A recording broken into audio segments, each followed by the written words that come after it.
Assalamualaikum warahmatullahi wabarakatuh. Waalaikumsalam warahmatullahi wabarakatuh. Oke, halo Sobat Poni. Halo Sobat Poni. Oh, pada kapan? Iya. Kita kembali lagi nih di podcast Bunda Suryatni ya. Nah, hari ini kita kedatangan bintang tamu baru. Halo dokter. Halo. Boleh dong dok, perkenalan dulu sama teman-teman. Sore teman-teman Poni, perkenalkan saya Dr. Dharma, spesialis paru dan pernapasan dari Rumah Sakit RSIA Bunda Suryatni. Oke, dokter, terima kasih Siap. sudah hadir di podcast kita Siap. hari ini. Iya. Nanti kita akan sharing-sharing ya dok Oke, ya. siap. Oke, siap. Pasti sebenarnya kita kan hari ini mau bahas tentang kesehatan paru-paru ya dok ya. Nah, banyak yang dibahas terkait merokok dan lain-lain. Kayak sekarang juga lagi lumayan banyak juga ya pembahasan-pembahasannya gitu ya dok. Nah, nanti mulai dari mitos fakta yang sering beredar di masyarakat itu sebetulnya benar nggak sih gitu ya dok ya. Nanti dokter Dharma yang akan menjelaskan detailnya ya teman-teman. Oke. Nah dok, kita mulai nih dari mitos fakta yang memang mungkin banyak beredar tapi penjelasannya masih ngawang-ngawang ya dok ya.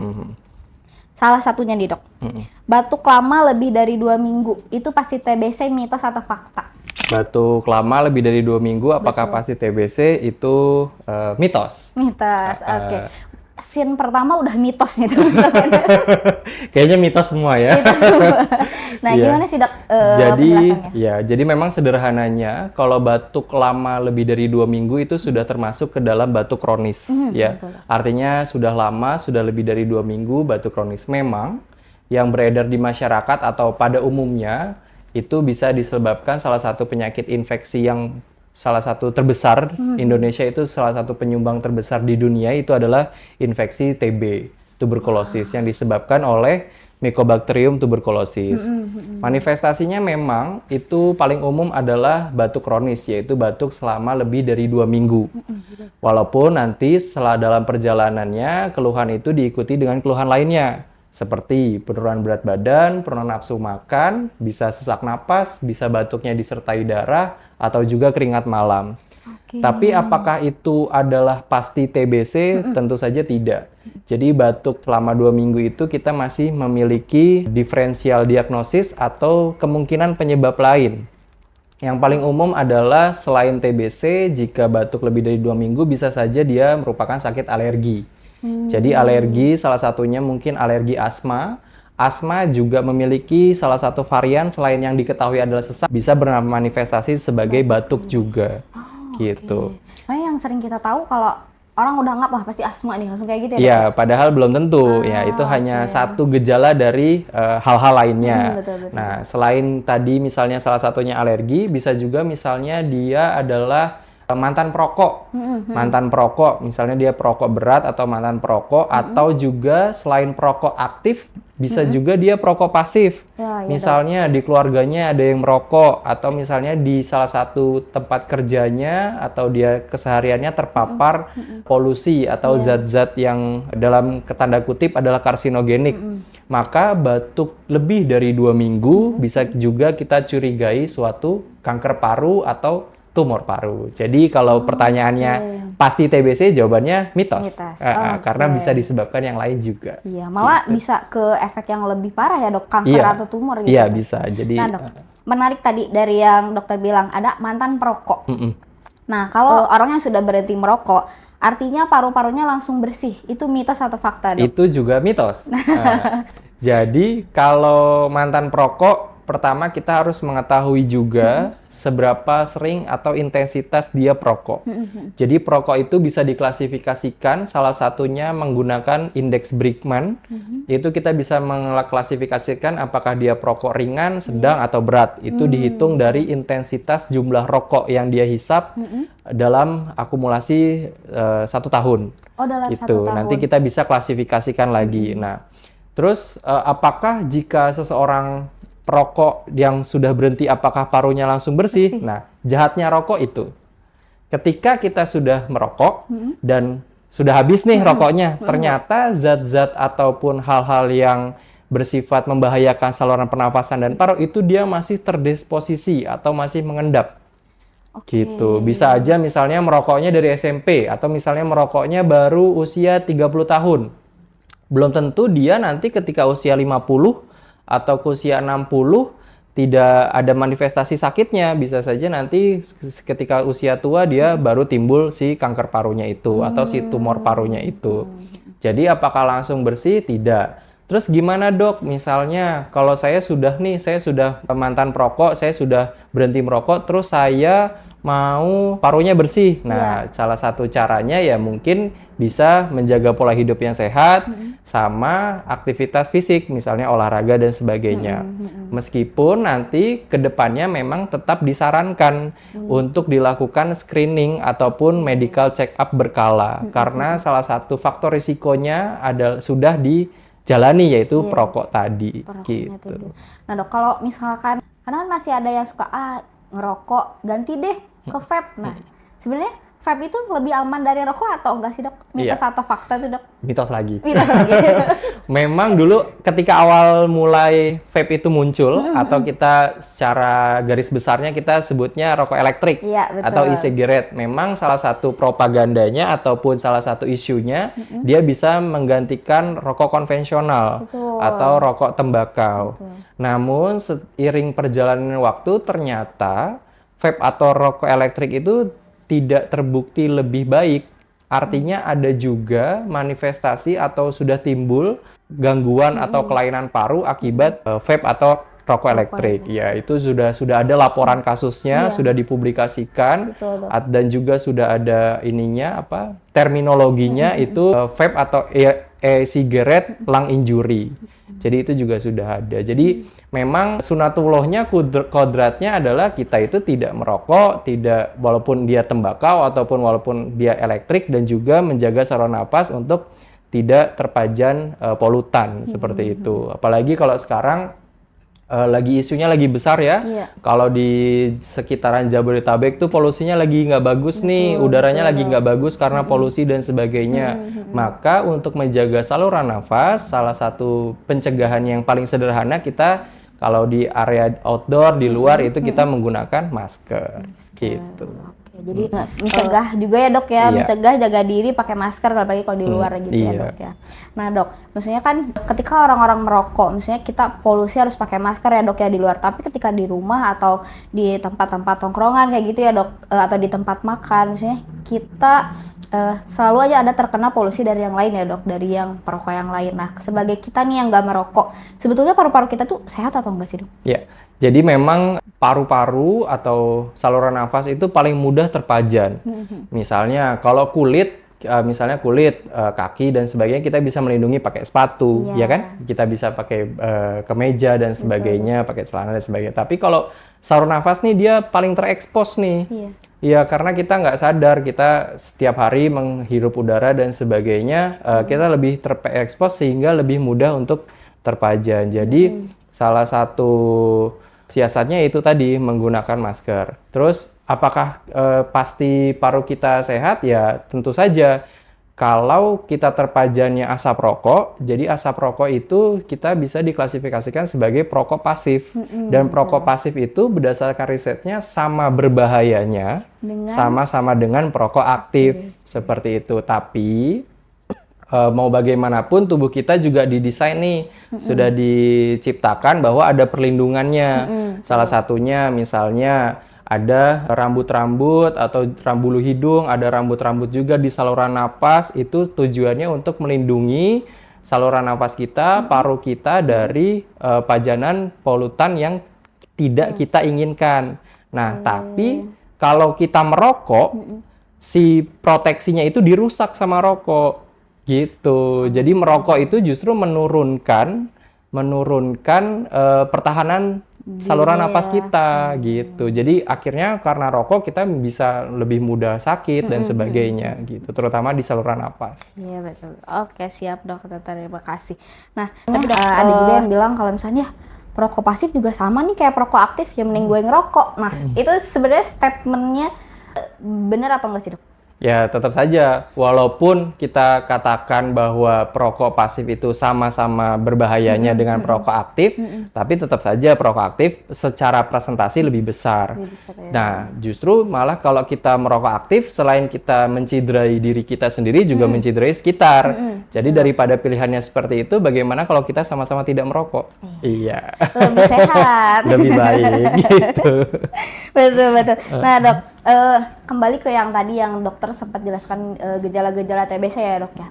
Nah sebenarnya mitos atau fakta sih dok, kalau misalnya orang udah batuk berdarah itu berarti dia udah pasti TBC? Nah sama, jadi batuk darah juga itu hanya salah satu gejala saja. Jadi kalau pasti TBC jawabannya tidak.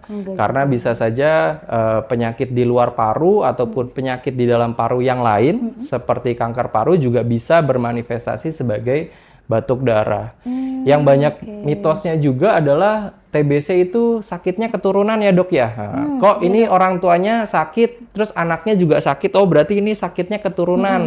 Tidak ya, sakit TBC itu bukan suatu penyakit yang diturunkan, tapi ditularkan.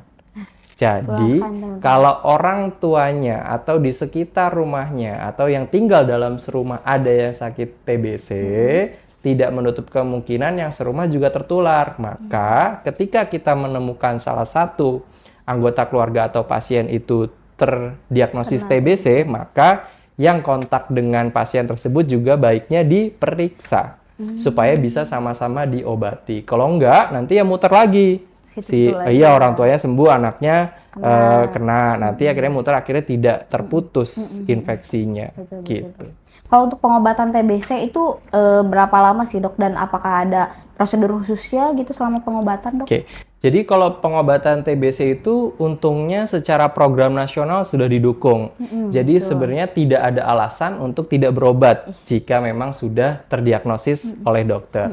Dan pengobatannya sederhana, artinya di vaskes tingkat pertama seperti puskesmas pun bisa. Betul. Biasanya kalau ke rumah sakit dan sebagainya jika ada penyulit saja atau memang perlu konsultasi dengan dokter spesialis.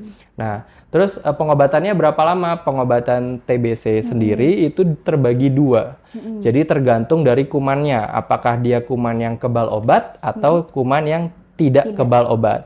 Kalau kuman yang tidak kebal obat, artinya masih sensitif, itu paling sebentar adalah 6 bulan. Paling sebentarnya 6 bulan. Paling sebentar 6 bulan. Nanti kalau seandainya yang kebal obat, nanti bisa bervariasi tergantung dari tubuh pasien masing-masing. Jadi, dan pengobatan TBC walaupun 6 bulan, tapi sifatnya fleksibel. Artinya yang penting harus terobati, harus ditata laksana. Seandainya dok, saya habis minum obat TBC kok jadi mual, muntah, kok dok saya jadi alergi dan sebagainya. Apakah saya hentikan saja pengobatannya? Tidak. Ya, jadi pengobatan TBC itu tergantung dokternya, nanti sifatnya fleksibel, bisa disesuaikan dengan kondisi tubuh masing-masing pasien. Yang jelas harus diobati sampai sembuh, sampai selesai. Gitu. Nah dok, ketika dia udah terkena TBC terus dia sembuh ya dok, selesai. Apakah dia bisa kena lagi dengan jangka waktu yang dekat? Terus kayak faktornya apakah tertular lagi nih dok? Karena udah sempat kena jadi kayak rendah imunnya gitu, atau gimana sih dok? Ya, jadi memang kalau pada kondisi tubuh atau paru yang sudah pernah terkena TBC, sebagaimana sifat organ ya, contohnya misalnya kaki lah. Kaki misalnya kita main bola, kaki kesleo. Kaki kesleo otomatis saat itu sedang tidak bisa berjalan. Atau misalnya kakinya luka, baret, otomatis pasti ada meninggalkan luka, sama. Jadi paru pun demikian. Jika setelah dia terinfeksi TBC dan sembuh, mungkin masih ada gejala sisa. Masih ada gejala sisa yang memerlukan waktu untuk pemulihan. Terus apakah bisa kembali kambuh atau kembali terinfeksi? Ya tetap saja bisa. Makanya walaupun sudah pernah terinfeksi TB, tidak menutup kemungkinan bisa terinfeksi lagi. Makanya harus memproteksi diri. Betul. Selain memproteksi diri juga harus di screening tadi, yang anggota keluarganya. Jangan-jangan ternyata masih ada yang terinfeksi TBC tapi belum terobati gitu. Nah, kalau untuk penularannya itu dari apa aja sih dok? Apa dari alat makan yang bersamaan atau ada yang lain dok? Utamanya untuk penyakit TB itu adalah lewat batuk, bersin. Nah, batuk dan bersin, karena ketika kita batuk ataupun bersin itu partikulatnya bisa jauh dan juga jumlahnya besar. Seperti itu. Terus dok, kalau misalnya penularannya lewat batuk dan lewat bersin, kok ada dok namanya TB tulang ya. Kok ada dok namanya TB perut. Nah, kan cuman lewat batuk aja dok, apa itu ditularin lewat tulang atau ditularin lewat perut? Ya memang untuk kumannya masuk lewat saluran napas. Nah, nanti dari saluran napas itu ada tentara dalam tubuh kita yang menangkap si kuman. Tapi jika tidak terobati atau jika lolos dari tentara itu, dia bisa menyebar ke organ lain. Maka itu pentingnya pengobatan TBC. Selain dia menularkan ke orang lain, bisa juga menyebar ke organ lain. Jadi sebenarnya nggak perlu takut untuk diobati TBC. Memang ada isu atau stigma di masyarakat. Betul. Tapi stigma dan isu itu tidak perlu dikhawatirkan. Justru lebih baik tahu dan diobati daripada diam nanti kemana-mana. Gitu. Diam berbahaya. Tapi dok, kenapa sih dia bisa, maksudnya apakah ada gejala lainnya kalau misalnya ke TB tulang, TB perut? Ada, manifestasinya ada. Jadi beda lagi gejalanya dibandingkan dengan dia TB paru, dok? Beda lagi. Jadi otomatis kalau misalnya dia ke tulang belakang, nah itu biasanya nanti nyeri punggung, terus juga tiba-tiba timbul benjolan di tulangnya, di punggungnya gitu. Kalau perut, ya otomatis dia nyeri perutnya, bisa dia diare, bisa dia konstipasi, atau misalnya yang paling umum juga TB kelenjar, ya tiba-tiba ada benjolan di leher dan sebagainya. Jadi bervariasi gitu. Ya, dok ya. Waduh, ngeri juga ya sebenarnya dok. Dari satu hal bisa berbagai macam penyakit teman-temannya ya dok. Oke dokter. Nah kita lanjut dok. Kalau misalkan berhubungan sama paru-paru ya dok, misalkan kita naik tangga, terus udah capek, udah ngos-ngosan, bilangnya udah masa segitu aja udah sesak nafas gitu. Berarti jalan olahraga itu satu fakta dok? Nah tergantung. Kalau sesaknya itu yang menjadi pertanyaan adalah apakah karena jarang olahraga? Jawabannya mitos juga. Hari ini mitos deh. Mitos ya. Jadi karena kalau naik, memang ketika kita aktivitas fisik itu melibatkan multi organ. Iya, bisa paru dari pernafasan bisa dari otot-ototnya juga bisa dari jantung juga bisa. Jadi apakah pasti karena kurang olahraga? Belum tentu. Bisa saja karena misalnya yang tadi, karena dia perokok, otomatis parunya menjadi bermasalah, aktivitas fisik yang seharusnya sederhana bisa dilakukan, jadi tidak bisa dilakukan. Itu bisa. Atau misalnya karena salah satunya organ jantung juga bisa. Atau karena berat badan juga bisa gitu. Jadi multifaktor. Multifaktor. Gitu. Jadi sesak bukan karena kurang olahraga juga ya? Iya, betul. Tapi kalau misalnya sesak itu katanya masuk angin, nyeri dada, aduh sesak masuk angin nih aku. Itu mitos atau fakta? Iya. Nah, mitos juga. Jadi sebenarnya kalau masuk angin itu terminologi yang hanya ada di Indonesia. Dibawa ke di luar negeri nggak ada. Jadi masuk angin itu sebenarnya macam-macam ya. Bisa karena flu juga, ya, jadi nggak enak badan. Oh ini masuk angin gitu. Atau misalnya karena asam lambung atau karena GERD dan sebagainya, kok jadi badannya nggak enak, jadi masuk angin juga bisa. Jadi kalau masuk angin itu masih terminologi Indonesia saja. Jadi commonnya atau umumnya harus diperiksa juga apakah dia ternyata flu, common cold dan sebagainya. Paling sering sih common cold dibilangnya masuk angin gitu. Jadi bukan benar-benar masuk angin ya? Iya betul, nggak usah dikeluarin anginnya. Nah dok, kalau penyakit lainnya ya dok, pneumonia. Pneumonia itu hanya menyerang anak-anak dan lansia atau bisa segala usia dok? Ya, kalau pneumonia pertama kita harus tahu terminologinya dulu. Pneumonia itu adalah infeksi di parenkim paru. Nah itu memang manifestasinya batuk, tapi batuknya akut, sifatnya akut. Habis itu ada demam, mungkin juga bisa disertai sesak. Nah kalau seandainya apakah hanya terjadi di anak-anak dan juga lansia, jawabannya tidak. Nah, tapi dok, kok seringnya anak-anak dok yang disebut tuh dok bronkopneumonia atau misalnya usia di atas 60 atau di usia di atas 65 itu disebutnya juga dok pneumonia. Memang kalau infeksinya disebabkan oleh kuman. Nah, otomatis pada usia anak-anak umumnya kurang dari 5 tahun, sistem tentara dalam tubuhnya atau sistem imunnya belum sempurna. Jadi lebih mudah untuk terinfeksi. Seperti kita ketahui tadi bahwa sistem respirasi atau sistem pernapasan itu yang paling terpajan, paling terekspos Betul, di udara dan sebagainya. Jadi rentan tertular. Kalau usia lansia bagaimana? Usia lansia juga sebagaimana tubuh itu pasti punya masa pakai. Betul, betul. Misalnya kalau di mata dulu masih muda bisa tuh baca segini, kok sekarang sudah plus. Sama di paru juga. Yang tadinya sistem imunnya masih bagus, tentaranya masih bagus, tapi seiring perjalanan waktu sudah usia lanjut sudah menurun. Atau bisa juga pada orang-orang yang memiliki komorbid. Komorbid itu apa? Komorbid itu adalah penyakit penyerta. Seperti darah tinggi, kencing manis. Nah, penyakit-penyakit itu juga bisa mengakibatkan penurunan daya tahan tubuh sehingga kita lebih mudah terpapar sakit, khususnya tadi pneumonia. Gitu. Oh, berarti berkaitan sama kayak dulu waktu zaman COVID ya, Dok? Katanya kalau banyak yang maksudnya yang akhirnya meninggal itu karena punya penyakit komorbid tadi. Iya, betul. Itu sama. Jadi daya tahan tubuhnya tidak mampu mengeliminasi atau mengalahkan si virus. Kayak gitu. Oke, siap, Dok. Waduh, ternyata sangat kompleks ya, Dok, ya kalau udah dibahas. Nah, Dok, untuk yang misalnya dia punya asma, apakah asma itu bisa sembuh atau enggak, Dok? Oke, asma bisa sembuh atau enggak? Oke, asma itu salah satu pencetusnya adalah alergi.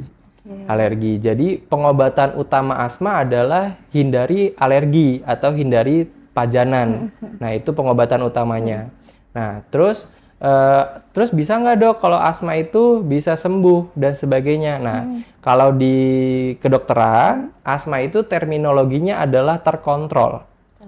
Artinya terkontrol itu dia si tubuh bisa mengontrol gejala asmanya untuk tidak menimbulkan gejala sesak.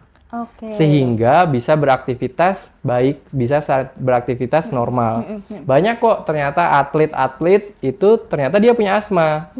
Itu atlet-atlet terus dia terkontrol sehingga ya tetap bisa beraktivitas sebagaimana wajarnya orang yang tidak memiliki asma. Jadi terminologinya memang terkontrol, bukan sembuh. Nanti pengontrolnya bagaimana? Pengontrolnya tadi salah satunya menghindari pajanan atau juga menggunakan obat inhaler. Nah, obat semprot dan sebagainya itu salah satu upaya untuk mengontrol si asma.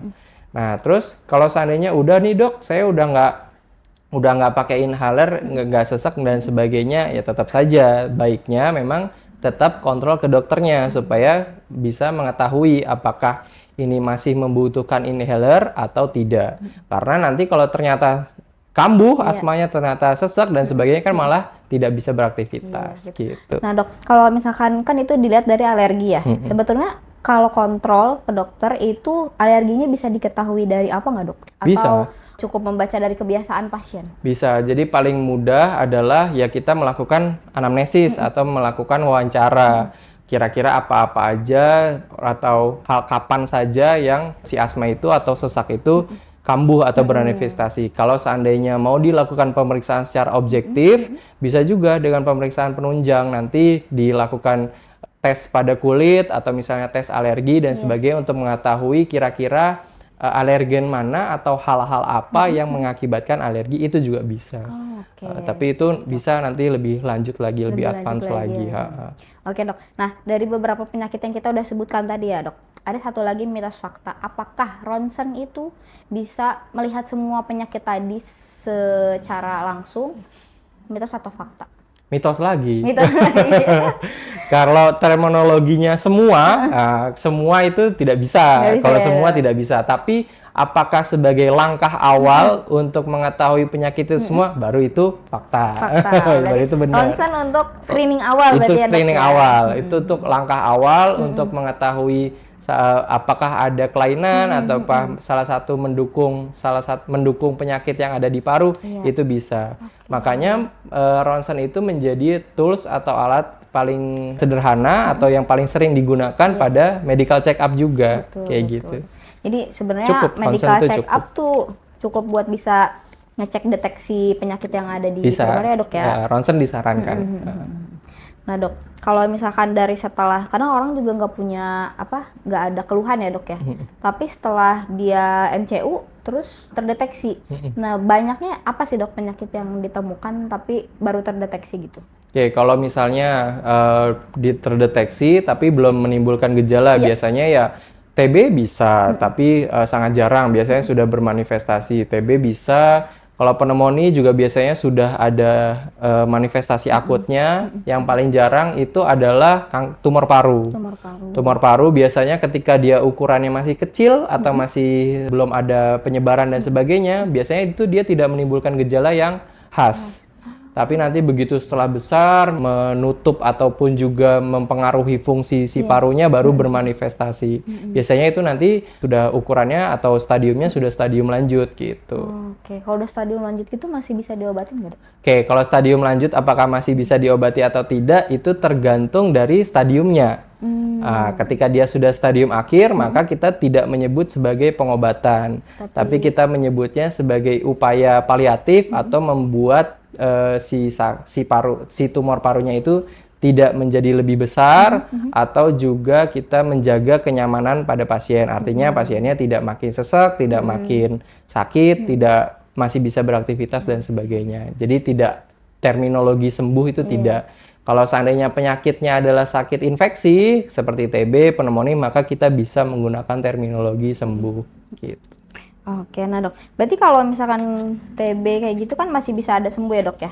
Kalau misalkan kita telat screening Dok, itu ada langkah ke depannya gimana tuh Dok? Ya, kalau untuk TB memang tadi, kalau risikonya ketika telat terdiagnosis atau telat diobati tadi bisa menyebar ke organ lain selain di paru atau juga menulari orang sekitar, anggota keluarga itu bisa. Nah, nanti terus gimana Dok kalau seandainya udah ketahuan? Ya udah, tinggal diobatin aja, nggak usah ragu. Nanti yang anggota keluarganya yang tinggal serumah bisa di screening juga. Gitu. Jadi menjaga ya teman-teman poni dari diri sendiri, keluarga juga dan teman-teman sekitarnya gitu ya Dok ya. Nah Dok, kalau misalkan stres atau cemas, terus itu apakah ada yang bisa jadi sesak kayak gitu dan itu apakah harus diperiksa Dok? Iya. Kalau seandainya stres karena pekerjaan, karena aktivitas, cemas dan sebagainya terus menjadi sesak, itu kalau di bidang kami di bagian paru itu bisa salah satu pencetus asma. Jadi pencetus asma itu selain tadi yang bisa disampaikan umumnya adalah alergi, bisa juga dipengaruhi faktor psikologis juga. Gitu. Itu bisa. Berat ya, Dok, iya, sebetulnya. bisa. Tapi apakah cemasnya itu sampai bermanifestasi lain nanti bisa dibantu oleh dokter spesialisasi yang lain gitu. Siap. Jadi ada sinkronasi ya Dok ya dari setiap spesialisnya gitu. Betul. Nah Dok, boleh dong setelah dari pembahasan kita tadi kan banyak ya Dok yang yang bisa kita dapat. Apa sih pesan dokter buat teman-teman poni terkait dari penyakit-penyakit yang tadi udah kita sebutkan? Iya, jadi kalau untuk teman-teman poni tetap menjaga daya tahan tubuh, makan makanan bergizi. Jika saat ini udaranya lagi nggak bagus nih, lagi polusi dan sebagainya, bisa pakai masker dan tidak perlu ragu untuk memeriksakan diri ke dokter. Gitu. Cukup. Oke, siap Dok. Jadi jangan ragu ya, karena maksudnya gejala-gejala yang kita nggak ketahui atau gejala-gejala yang udah kita rasakan, kalau nggak kita kontrol ke dokter ya Dok ya, kita belum tahu itu nanti dari penyakit apa gitu. Jadi teman-teman juga harus MCU juga ya Dok. Iya betul. Harus rutin MCU biar bisa dicek kesehatan tubuh teman-teman gimana, kesehatan organ dalamnya juga gimana gitu betul. ya Dok ya. Terima kasih banyak Siap, dokter. terima kasih. Ilmunya hari ini banyak sekali yang bisa kita dapat. Semoga bisa membantu. Iya, pasti dong bermanfaat sekali. Baik.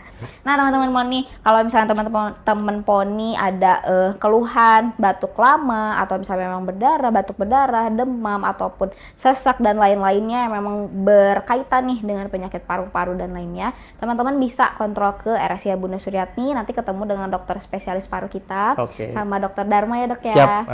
Nah, beliau praktek di hari Senin, Kamis, dan Sabtu. Di hari Senin beliau dari jam 3 sampai jam 5.